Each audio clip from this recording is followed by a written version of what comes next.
Hello, good afternoon, guys. Welcome. This is Liverpool FC Wire. I'm Owen James, and this is your Liverpool news update. Look, lots of reports this afternoon around 1892 Holdings and the amount that they have bought in Liverpool Football Club. Now, obviously, the initial reports appear to indicate that the sale was between 30 and 33% that was sold to 1892 Holdings and Amit Bhatia, Lakshmi Mittal, Jeff Bezos, Eduardo Savarine consortium.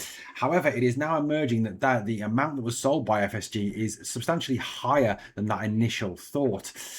This is reported by Anfield Talk, although the Empire of the Cop are reporting something slightly different. The source of this report is The Athletic.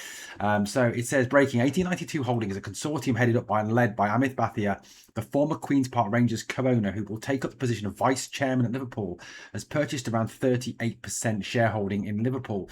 That is much more significant share of the club, while there is also an option for the consortium to buy a controlling stake in the Premier League side as per the terms of their agreement with FSG in the next 12 months. Now, that is what has been reported on Anfield Talk this afternoon. However, stories that are now doing the rounds around Empire of the Cop and other sites are indicating that the amount that was sold could be as high as 40% of Liverpool Football Club to Amit Bhathia's consortium.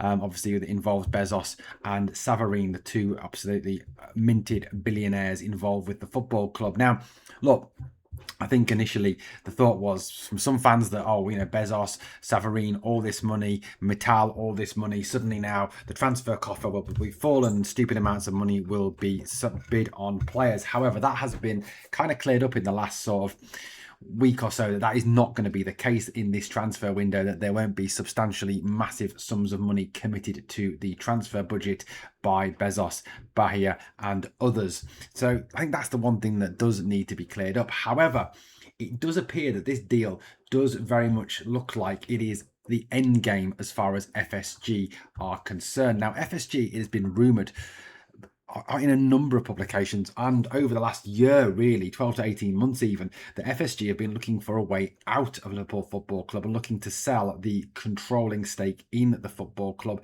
to someone else. Now, it's felt that given the terms of the agreement with 1892 Holdings, that within the next 12 months that they can take over the football club, that this is the end game for FSG, that within the next 12 months 1892 Holdings will complete a lock, stock and barrel buyout of Liverpool.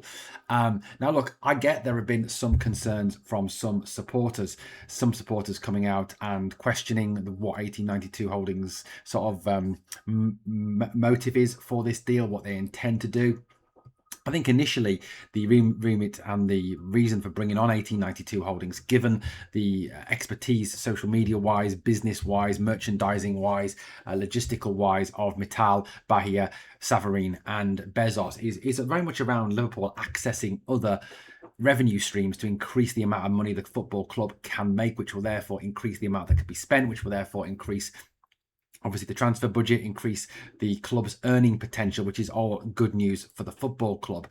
I think that was very much the initial reason for this deal. And now it is moving on apace. And I think that this is again moving towards, within the next 12 months, a sale of Liverpool Football Club to 1892 Holdings. Now, Spirit of Shankly came out the other day and were very much looking at the football regulator, asking them to sort of seek a bit of clarification on that. Liverpool have obviously come out with this clarification on what the intention is.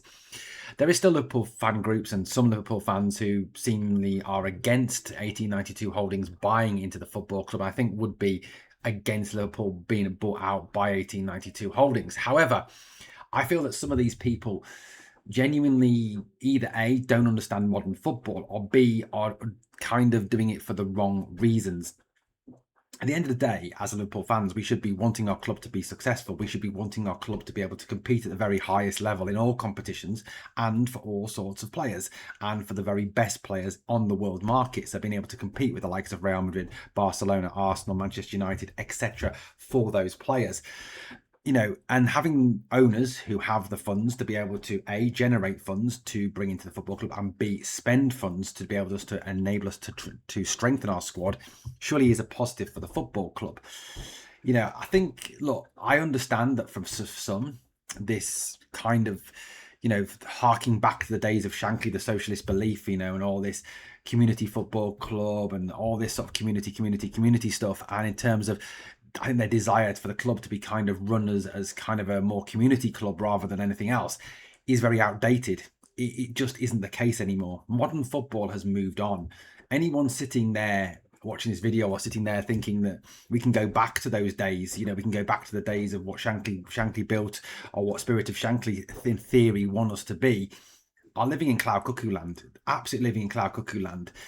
Unfortunately, to succeed in the modern game, you need billionaire owners. You need billionaires involved with your football club. If you don't have those owners, if you do not have that money, you will not compete at the highest level. Now, look, if those people who are against Bezos, who are against Savarine, etc., I think it's mainly Bezos they have an issue with, not on any sort of sporting level, on a political level.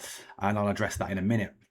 But I think, anybody who sits there is just living in cloud cuckoo land if they think that this club can be run without the billionaires. If this club can be what Liverpool Football Club is intended to be, a club that competes for Premier League titles, a club that competes for Champions League titles, we cannot do that without the likes of Bezos, the likes of Savarine, the likes of Mittal, the likes of Bahia, and obviously in recent times the likes of FSG. John W. Henry is a very rich man after all. Like I said, that's what modern football is. And I understand, the wanting to go back to what it was in terms of, the heart and soul of the club and everything like that. But unfortunately, that is not where the football is anymore. Football's moved on. Football is a multi-billion-pound business now. It is a self-generating behemoth of money. And that's what it's become. It's no longer the football club of the 60s and 70s. It's no longer the football of the 60s and 70s, community-based, all that stuff. That has gone now, unfortunately. And whether we like that or don't like that, and I'm not saying that's a positive. I'm just saying that's where we are with the football now. And like I said, if you're sitting there saying that we don't want Bezos, we don't want Savarine, fine. Okay, then who do you want? FSG to continue? Or do you want some local millionaire to come in? But I'll tell you something, if that happens, then you've got to accept that Liverpool aren't going to compete for Premier League titles, aren't going to get into the Champions League, and aren't going to be a successful football club over the next sort of 10 to 20 years. It just won't happen because the revenue streams need to be there. And we need people behind those revenue streams. Football clubs cannot just generate their own revenue after all to succeed. That helps, certainly, a big income, but you still need those billionaire backers who can help you attain the very highest level of player and the very highest level of markets to access those markets to generate that revenue. And the likes of Bezos, Savarine, Bahia, etc. will do that. I think what a lot of people forget is that business generates money. Business is what generates finance. Business generates jobs, it generates money, it generates prosperity. It's not coming from the fans anymore. Football clubs can no longer be funded just by the fans. Unfortunately, those days are gone. I think as well, there is some that have issues with Jeff Bezos because of his perceived politics, his views on the Middle East, his views on Trump, his views on the conservative right. Look, as far as I'm concerned, and like I've had social media exchanges on X over this, politics needs to be kept out of sport. Politics should not be involved in sport in any way, shape or form. Football is not politics. Football is not conservative. It's not Labour. It's not Liberal Democrat. It's not Green.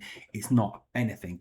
Football is a sport that is there to entertain. It's a sport that is there to help you escape every so often. It's a sport that makes your life miserable. It makes your life happy. It does everything. It's certainly not there as part of the political agenda. And I think anyone who is using Jeff Bezos' political agenda against him, or even banging on about the bloody Middle East again, is just absolute. It needs to end. It needs to stop. Liverpool Football Club is not involved in the Middle Eastern conflict. Liverpool is not involved in the political discourse of this country, of the United States of America. That is not where Liverpool Football Club wants to be, and nor should it be under any circumstances. We should not be getting involved in any political arguments or any thing to do with the Middle East or any of that. It is a poisonous chalice that a lot of people do not fully understand, and it needs to stop. And we need to look upon this as an opportunity for Liverpool Football Club to move forward and be one of the biggest, richest clubs in the world. We are already one of the biggest clubs in the world, but this would give us the money, the finances to be able to compete with the likes of Real Madrid on the global scale because of the funds these guys can generate. It's not just about the money that Bezos can put in, or that Bahia can put in, or Mittal can put in, or Savarine can put in. It's also about the way they know how to access social media, they know how to access sponsorship, they know how to do logistics, they know how to do merchandising, they know how all that works, and that is a revenue, and TV deals and streaming rights and all that. They are the ways of the future for generating big money for football clubs. And I'm sorry if you don't agree with that. It's just that, look, that's fine. But Liverpool Football Club has to move forward and has to be successful. And if it wants to do that, it needs to be invested in and controlled by these billionaires. Unfortunately, that is the case these days. That is the way football is going. Guys, let me know your thoughts in the comments. As always, please like, comment, share, and subscribe to the channel. And I'll catch you very, very soon here on the channel.